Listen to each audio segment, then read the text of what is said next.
Before I started this Elvis YouTube film series, I'd never heard of the movie Follow That Dream.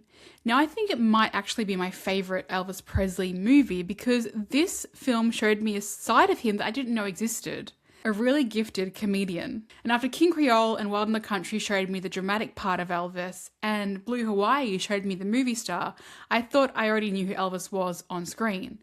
But I was very, very wrong. So by 1962, Elvis wasn't just a singer with a movie career, he was actually one of the biggest box office draws in the world. Blue Hawaii had just finished as the 10th highest grossing film of 1961, beating out Wild in the Country, his dramatic film released only 5 months earlier, by a very, very wide margin. So because of this, Hollywood thought it cracked the Elvis formula. Light romance, beautiful locations, a dozen songs, guaranteed audience. So I expected that Follow That Dream would be more of the same of that formula. It wasn't even close, and the film tells you that almost immediately. On paper, this film is remarkably simple. An eccentric family accidentally squats on government land in Florida and simply refuses to leave. What follows is a battle with politicians, bureaucrats, and con artists.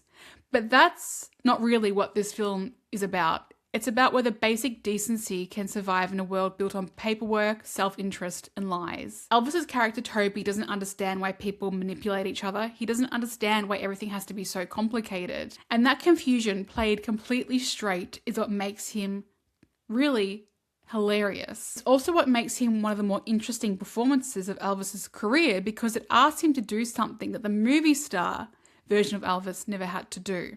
Because I had just watched Blue Hawaii before I watched this film. And when I watched that, I started to think about Elvis purely as a movie star. My whole thesis on Blue Hawaii is about how this movie kind of made us, the audience, believe that Elvis truly was and is a movie star. The camera loved him. The audiences love him, still to this very day. His charisma could carry a scene that shouldn't have worked on paper. But Follow That Dream asks for something completely different of Elvis. He's not the cool guy. He's not trying to be sexy.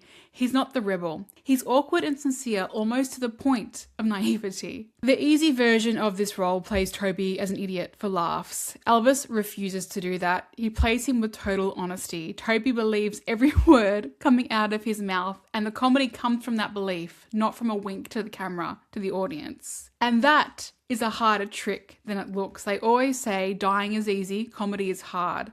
Comedy is often treated as a lightweight cousin of drama, but it isn't. I always think that there should be a comedy section at the Academy Awards because comedy is so, so hard. Drama asks an actor for honesty, but comedy asks an actor for honesty and precision, timing, rhythm, and total commitment to a moment the audience already knows is slightly ridiculous.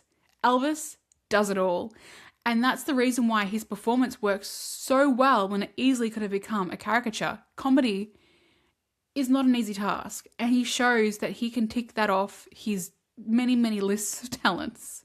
And that commitment is exactly why the script itself matters so much, because Elvis wasn't just performing well, he was performing well inside material written by someone who knew exactly what he was doing when it comes to comedy writing. The screenplay is by Charles Lederer, one of the defining comedy writers of Hollywood's golden age. He moved in the same circles as writers like Herman J. Mankiewicz, and together they helped define the screwball-comedy tradition. His credits include His Girl Friday with Cary Grant, one of the best screwball comedies of all time, and Gentlemen Prefer Blondes, of course, one of the best comedies with Marilyn Monroe. So suddenly the rapid-fire dialogue and the escalating misunderstandings make a lot more sense when you know that they're coming from the brain of this incredible screenwriter. Watching it, I kept thinking about Cary Grant and his screwball comedy days in His Girl Friday, in Bringing Up Baby.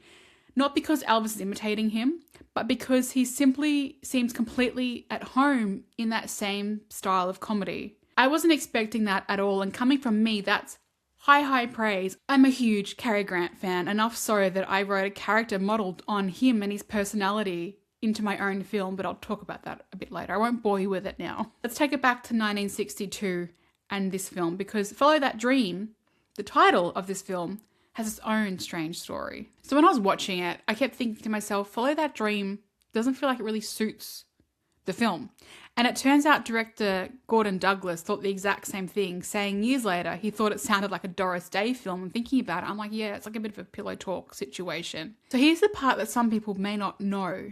The film is based on Richard Powell's novel Pioneer Go Home, but that title got scrapped almost immediately because songwriters couldn't find a word that rhymed with pioneer. So partway through production, the film became What a Wonderful Life. I think that's a bit too close to It's a Wonderful Life, the Jimmy Stewart classic, but it wasn't a classic back then, so maybe they weren't thinking along those lines. It didn't matter. Because producer Walter Mirisch heard the title song, Follow That Dream, he liked it more than any of the working titles that were floating at the time, and renamed the whole film Follow That Dream right before the release of the movie. Somehow the title that they landed on, I think, is the one that undersells it the most, which is a shame because what's actually inside this film, underneath that kind of glossy title, is some of the most confident work that Elvis ever put on screen. The script is sharp, the pacing never drags, the supporting cast all seem to understand exactly what kind of comedy they're in. There isn't a weak performance in the film. Special shout out to both Arthur O'Connell as Pop and Joanna Moore as Miss Claypool. I thought they were both fantastic. But let's give a big shout out to Anne Helm, who as Holly, I think is Elvis's strongest female co-star I've watched in this series so far. She matches him beat for beat and never disappears into the movie or into the background. I thought she was really fantastic. I really enjoyed her character and her performance. And then there's a bank sequence, and if you haven't seen the film, I won't spoil it for you, but my God, it actually made me laugh. And I don't laugh very easily watching films, but this actually made me laugh. And I think it might be my favorite scene in any Elvis film so far. Chaos, perfectly timed with Elvis's character's naivety, and it's just played with complete sincerity, was so funny. So good. But the scene that surprised me the most isn't the funny one, because by this point in the film, I expected it to just be a comedy. Something I'm expecting just to keep laughing throughout it. But when the courtroom scene comes up towards the end of the film, it completely shocked me with its sincerity and how honest Elvis's performance was. And because his character and his father decide to skip having a lawyer and defend the family themselves, and Toby's speech to the judge is where the comedy completely stops. It's just Elvis playing total unguarded sincerity, and from everything I've watched so far in his film catalogue, I thought it was one of the loveliest performances I've seen of him so far in what I've watched. But ironically, the weakest part of the film is a thing that most people associate most with Elvis, the music. I want to be really, really clear here. I bloody love this soundtrack. What a Wonderful Life is fantastic. When the movie opens with it, and I was like, this is okay. I can get around. This is the banger of a song. I've been listening to the soundtrack actually non-stop since I watched this film a few days ago. That's my love of these songs are not the issue. My issue is whether this film needed to be a musical at all, because every time a song starts, the story stops to make room for a song. And after watching Elvis carry a bank heist scene and a courtroom scene on pure acting with nothing but his own timing and sincerity, I started asking myself why those musical numbers had to be there in the first place. And watching Elvis actually perform these scenes, I'm not convinced Elvis thought the film needed them either. I'm an actor, and as an actor, you can kind of tell the difference between a performer fully inside a moment and one who's just kind of getting through to the next moment. In the courtroom scene, Elvis is so completely present. He believes in the dialogue, he believes in what his character's doing and saying and standing up for. In some of the musical numbers, there's a version of him that feels like he's not actually there. He's kind of just clocking in, getting through so he can get the scene done and move on to the next take. Not bad at all, it's Elvis. It can't be bad. Just going through the motions of a scene the story didn't actually need or ask for. This is the first time in this film series that I felt that. Not that these songs are bad, not by any means, but that I think the film would have been stronger without them. His performance alone was already carrying the film. When I was writing my notes about this, I was thinking about how does this movie make me see Elvis's career differently? And I found it frustrating because Follow That Dream changed my opinion of Elvis yet again. It convinced me yet again he was more versatile than I'd ever given him credit for. But what frustrated me is that it did not change Hollywood's opinion of him. Director Gordon Douglas said it plainly years later that Elvis was a genuinely skilled actor who could do far more than sing. He was right. This film proves it yet again. So Hollywood had just discovered that Elvis could carry a sophisticated comedy written by one of the best in the business, and they never built on it. Instead, they went back to the formula because the formula made money.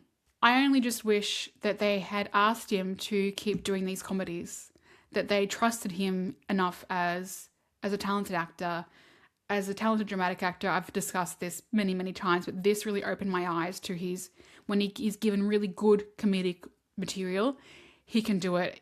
This character, I wrote down actually in my notes as well, I think everybody needs to see this movie. Even my mum, who's a fairly big Elvis fan, and I said to her, have you seen Follow That Dream? She goes, oh, I've seen all of Elvis's films. I'm sure I have. The fact that like, it's not a well-known Elvis film, and it made me really upset because I'm like, everyone should see this film. It's so good. It's got such a good message in it. There's nothing. I really enjoyed this film, and I think everyone should watch it because it's funny. It's just really good. And that bank scene, I think I'll go back to watch it a few times because just the way that Elvis plays it with such sincerity is so funny. So good. I just wish that, he had more chances to do this sort of work because it was so good. And I'm also very proud of myself. I did not mention Colonel Tom Parker once in this video up until now. Oh well. And just one more thing before I go. I mentioned earlier that Cary Grant is a huge influence on me and my work, enough that I wrote a character modeled on him in my own short film, Love in the Moonlight. If you want to see where that influence actually landed on screen, I've linked it below and there and wherever you can link things. Love in the Moonlight is a lovely homage to The Ghost of Mrs. Muir, one of my absolute favourite classic Hollywood films, and we're actually turning it into a feature film, so the more eyes and shares that we get on it, the better. So I'd really appreciate it if you could just get on there and like it and share it with your friends. And thank you so much for watching. I'll see you in the next video.